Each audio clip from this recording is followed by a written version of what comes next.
Sekarang saya lanjutkan kembali menggali sejarah adat Luak Nantigo dari Kato Pesako. Bab ke-6. Peraturan Undang-Undang Adat dan Pembuatan Suku-suku, iaitu Adai nan Taradai. Adai nan Taradai adalah tujuan akhir yang tetap dari suatu aturan adai yang sudah dijalankan atau sudah teratur menurut alur dan patut.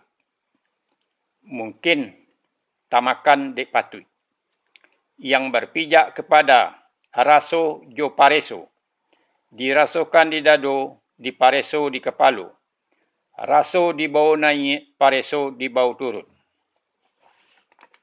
Adai dan taradai ini bermula dari kebiasaan kehidupan sehari-hari. Karena sudah menjadi kebiasaan, lama-kelamaan menjadi adat dan peraturan. Walaupun zaman sudah bertukar dan musim sudah berganti, namun adai dan taradai ini tetap terpakai. Karena tujuan akhir dari adai dan taradai ini tetap sama. Yang berubah hanya jalan mencapai tujuannya yang berbeda. Sebagai contoh, yang pertama, pada zaman dahulu, orang mendirikan atau membuat sebuah rumah tempat tinggal dari kayu. Pertama, kerangka rumah didirikan terlebih dahulu. Kemudian, baru sondi atau pondasi diletakkan di bawah tonggak rumah berupa sebuah batu yang agak besar.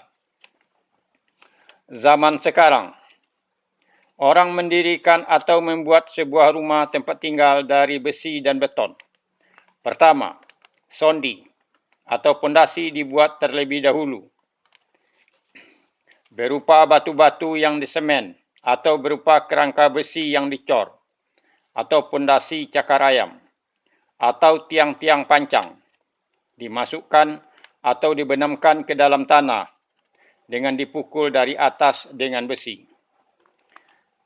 Kemudian, baru tonggak-tonggak rumah dari batangan besi didirikan di atas sondi atau pondasi. Di sini terlihat jelas perbedaannya. Pada mendirikan rumah atau membuat suatu rumah tinggal, seakan bertolak belakang. Akan tetapi, yang tidak berubah adalah tujuan akhir dari mendirikan atau membuat rumah tinggal itu, yaitu jadinya sebuah rumah untuk tempat tinggal. Contoh kedua, zaman dahulu orang membajak atau mengolah sawah memakai atau mempergunakan kabau maupun jawi untuk menarik bajak.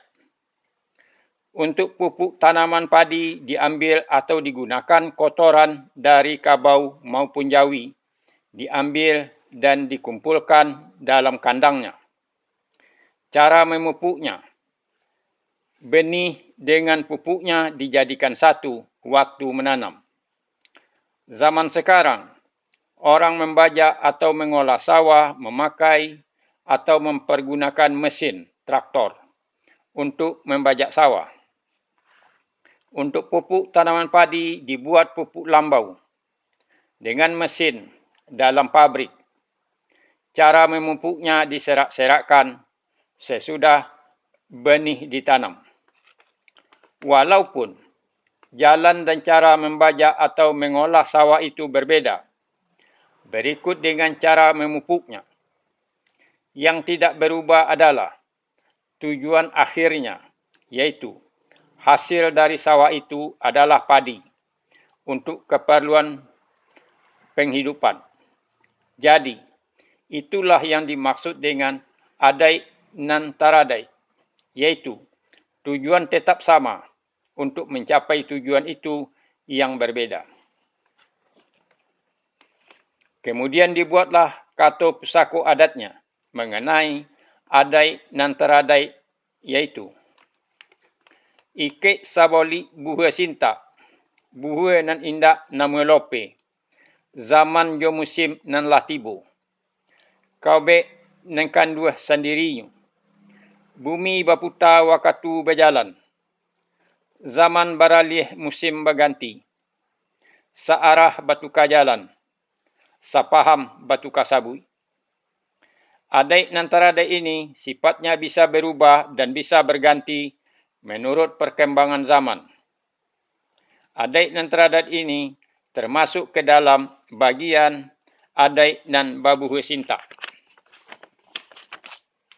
Itulah adai antara adai. Nanti akan saya lanjutkan kembali dengan adai istiadat. Terima kasih.